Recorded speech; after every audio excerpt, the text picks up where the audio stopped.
Oumuamua a été le premier visiteur d'un monde extraterrestre et aujourd'hui, il disparaît à nouveau lentement du système solaire. À sa position actuelle, loin derrière Neptune, il n'est plus visible par nos télescopes. Ne saurons-nous jamais ce qu'est vraiment Oumuamua? Ou l'objet reviendra-t-il éventuellement? Rejoins-nous maintenant pour partager les dernières découvertes entourant cet événement du siècle. Le mystère d'Oumuamua. Cela n'arrive pas tous les jours. En 2017, le télescope spatial Pan-STARRS, situé à Hawaï, a aperçu un objet que personne n'avait jamais vu auparavant. On a d'abord pensé qu'Oumuamua était un astéroïde qui avait manqué la Terre de peu. Puis, il est rapidement apparu que l'objet était venu jusqu'à nous depuis l'espace interstellaire, ce qui en faisait le premier engin de ce type. Pendant un jour, l'extraterrestre a tenu le monde scientifique en haleine. Puis Oumuamua s'est éloigné à une vitesse vertigineuse, sans que les chercheurs ne parviennent vraiment à percer son mystère. Aujourd'hui, Oumuamua a disparu. Il a dépassé l'orbite de Neptune et si loin qu'aucun télescope ne pourra plus jamais l'étudier. Oumuamua n'émet aucune lumière et réfléchit très mal la lumière, ce qui rend l'objet difficile à repérer à cette distance. En raison de sa petite taille d'un peu moins de 1000 mètres, de sa forme étrange et de sa vitesse furieuse, même nos meilleurs télescopes ne peuvent pas détecter l'étranger si loin dans l'espace. Les dernières investigations avaient montré que la nouvelle orbite portera le corps céleste le plus étrange de tous les temps directement en direction de la constellation de Pégase. Ou bien Oumuamua rencontrera un accro et reviendra à nouveau. Oumuamua a déjà fait preuve d'une telle manœuvre inhabituelle et totalement impossible pour un astéroïde ou une comète ordinaire, peu de temps après avoir dépassé le Soleil. Oumuamua a d'abord freiné, puis a tourné dans un angle aigu, a accéléré et est revenu vers nous. Ce comportement étrange ne peut être expliqué jusqu'à aujourd'hui. L'origine de l'objet et sa véritable nature reste une question scientifique autour de laquelle une dispute acharnée a éclaté. Oumuamua est-il un fragment d'un corps céleste tel qu'une planète ou une lune qui a été projeté vers nous depuis un système stellaire lointain? Ou s'agit-il d'un élément de technologie extraterrestre qui a été envoyé dans notre système solaire accidentellement ou intentionnellement? Les scientifiques ont trouvé des explications plausibles à ces deux théories, et nous allons les examiner maintenant. Ni un astéroïde, ni une comète.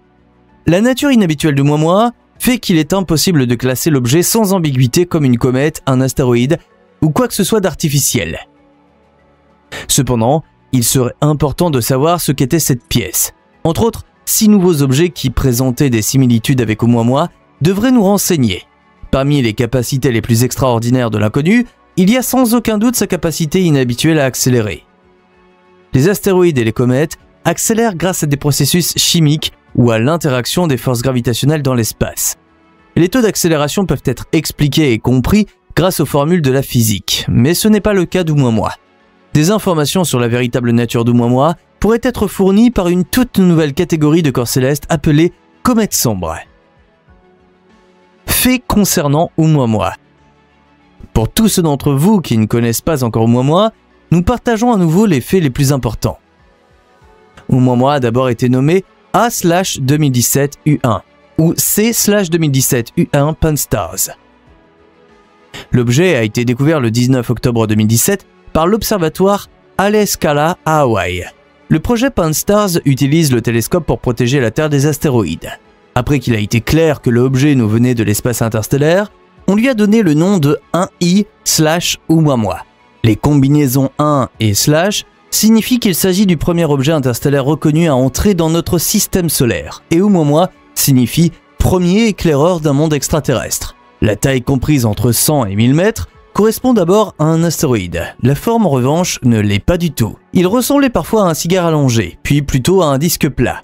Sa trajectoire et sa vitesse indiquaient clairement que cet objet était différent de tout ce qui était venu auparavant. En vérité, Oumuamua n'est probablement pas le premier objet interstellaire à traverser notre système solaire à toute vitesse, car il existe potentiellement des milliards d'objets possibles qui ont probablement fait la même chose. C'est juste que nous, les humains, n'avons pas remarqué ces objets dans le passé. Même les astéroïdes normaux sont extrêmement difficiles à repérer, car ils n'émettent eux-mêmes aucune lumière et selon le matériau, peuvent absorber toute la lumière qui les frappe. Les comètes, en revanche, sont généralement des objets brillants que l'on peut souvent voir à l'œil nu depuis la Terre lorsqu'elle se trouve sur une orbite proche de la Terre. Lorsque Oumuamua a été découvert, il avait déjà dépassé la Terre et se trouvait à peu près au niveau du Soleil. Puis Oumuamua a soudainement accéléré d'environ 17 mètres par seconde. Cela semble peu, mais ce type d'accélération viole toutes les lois connues de la physique. En tout cas, c'était suffisant pour provoquer des remous dans le monde de la science. En physique, les objets ne peuvent qu'accélérer et changer de trajectoire aussi radicalement que l'a fait Oumuamua lorsqu'il a été poussé. C'est ainsi que les scientifiques ont commencé à chercher des explications à cette force de poussée. Certaines hypothèses initiales, selon lesquelles les vents solaires auraient poussé l'objet, ont été rapidement écartées. La force exercée par les particules solaires n'est pas suffisante pour expliquer l'accélération d'Oumuamua, en supposant qu'il s'agissait d'une sorte de roche. Même les meilleures photos d'Oumuamua ne montrent qu'une minuscule tache, ce qui donne peu d'indications sur la composition réelle de l'objet ou sur son aspect.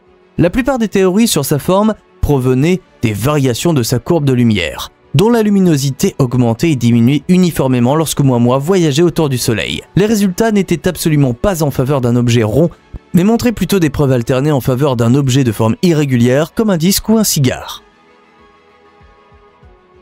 Différent au sujet d'Oumuamua. Les scientifiques ont cherché avec acharnement des exemples comparables d'objets en accélération dans notre système solaire et ont trouvé les comètes. Lorsque les comètes s'approchent du Soleil, la glace qu'elles contiennent s'échauffe, se sublime, se transforme en gaz et s'éjecte du corps principal de la comète. Cette éjection de gaz et de poussière forme la queue caractéristique de la comète et lui donne une petite poussée, agissant comme un petit propulseur sur le côté le plus proche du Soleil. Les comètes sont ainsi accélérées en s'éloignant de la source de chaleur. Autour d'Oumuamua, cependant, aucune évaporation telle que de la glace, de la poussière et du gaz n'a pu être observée. Ces évaporations auraient également rendu Oumuamua plus visible. L'absence de cette ressemblance avec des objets connus a conduit à des théories plus exotiques. La première théorie est celle d'Avi Loeb, professeur à Harvard. Loeb a été le premier à proclamer qu'Oumuamua pourrait présenter une technologie extraterrestre. Il a soutenu en 2018 que les vents solaires pouvaient fournir l'accélération observée à Oumuamua, mais seulement si Oumuamua était en réalité beaucoup plus mince que ce que les scientifiques supposaient à l'origine.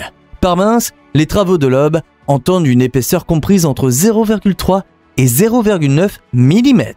Étant donné qu'un objet de 1000 mètres de long et de 1 mm d'épaisseur est peu probable dans la nature, Loeb a soutenu qu'il devait être artificiel, une voile lumineuse créée pour capturer les vents solaires et les utiliser pour accélérer d'une étoile à l'autre. Cette théorie s'est heurtée à la résistance d'autres membres de la communauté universelle. Darius Seligman, théoricien et chercheur postdoctoral à l'université de Cornell, a contré cette théorie en 2020 en publiant une étude selon laquelle aucun dégazage d'Oumuamua n'a peut-être été détecté parce qu'Oumuamua émettait un gaz invisible comme de l'hydrogène. Ce gaz n'aurait pas été détecté par les télescopes pointés sur Oumuamua. Seligman a suggéré qu'Oumuamua était composé entièrement ou principalement de cet hydrogène. Un iceberg d'hydrogène qui s'est sublimé grâce à la chaleur du soleil, et cette sublimation a produit la poussée. Loeb et Seligman se sont disputés. Quelques mois plus tard, Loeb publie un autre article qui remet en question la théorie de Seligman et demande d'où peut provenir exactement cet iceberg d'hydrogène. Il a démontré mathématiquement que la lumière des étoiles dans l'espace interstellaire est suffisamment chaude pour faire fondre tout iceberg d'hydrogène qui se serait formé dans les nuages moléculaires denses les plus proches avant qu'il ne s'approche de notre système solaire. Loeb était toujours convaincu qu'une explication technologique extraterrestre était la plus probable. Seligman a révisé sa théorie de l'iceberg d'hydrogène, mais a maintenu qu'Oumuamua avait été déplacé par un gaz d'hydrogène pur qui s'échappait. Seligman a fini par trouver du soutien auprès de Jennifer Bergner. En 2023, cette professeure adjointe à l'Université de Californie a trouvé des preuves en laboratoire que la théorie de la poussée d'hydrogène de Seligman était correcte. Seligman et Bergner ont rédigé un article soutenant qu'Oumuamua était une toute nouvelle catégorie d'objets célestes, une comète sombre.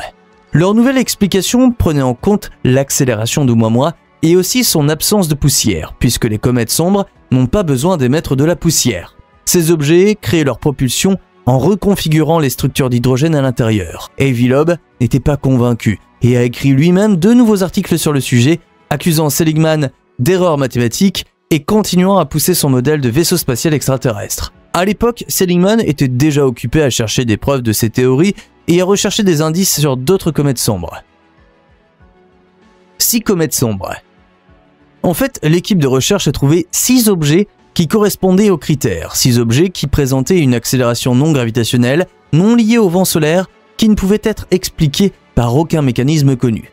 Ces objets étaient petits, certains mesuraient à peine 3 mètres. Ils ressemblaient à des astéroïdes, étaient des objets proches de la Terre et ne présentaient aucune caractéristique particulière, à l'exception de l'étrange accélération.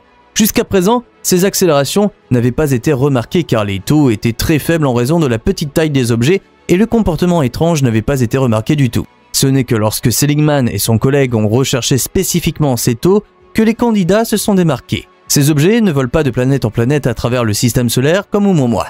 Ce ne sont pas non plus des objets interstellaires, mais ils ressemblent à Oumuamua et pourraient permettre de tirer des conclusions sur sa véritable nature. En 2031, une sonde japonaise devrait étudier ces étranges objets géocroiseurs et même en collecter certains et les ramener sur Terre pour les étudier. Seligman pourra peut-être alors se réjouir d'un triomphe tardif. Mais pour aussi longtemps, il ne sera pas plus en mesure de prouver sa théorie que Loeb. Oumuamua étant désormais hors de portée, nous ne le saurons peut-être jamais. Toutes les tentatives de construction rapide d'une sonde capable de rattraper Oumuamua ont échoué. Bien sûr, il se peut aussi qu'aucune de ces deux théories ne soit correcte. Plus nous explorerons l'univers, plus nous rencontrerons des phénomènes étranges et inattendus, et plus nous en apprendrons. Peut-être qu'un jour, d'autres objets comme Oumuamua apparaîtront dans notre système solaire et que nous trouverons une explication concluante à ce phénomène. Que penses-tu de cette dispute entre scientifiques? Et as-tu une idée ou une explication sur ce qu'était vraiment Oumuamua?